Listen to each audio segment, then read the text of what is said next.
And can you tell me a little bit about how stuttering has influenced your life?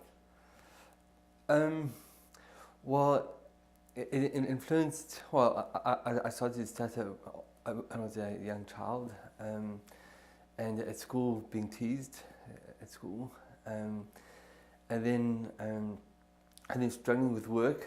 But I have found ways to overcome that. So I trained first as a architect.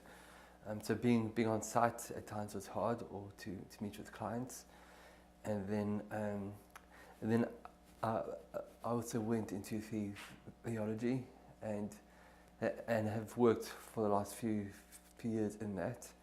I have many students, and I meet with them on Skype, and sometimes they're concerned because they feel my internet's not working so well, so that they say it seems like I'm breaking up, and so I say no, I stutter.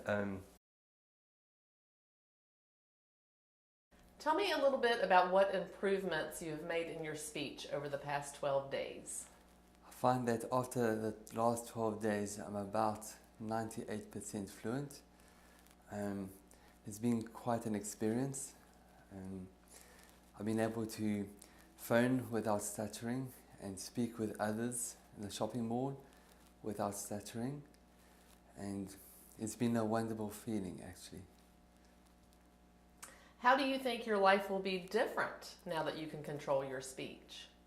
When I speak with my students over Skype, I have many international students, and when I speak with them, they won't say that my internet is weak. They will hear me speaking fluently. I would be more understandable to my work colleagues as well. So I'm excited about going back to work with fluent speech.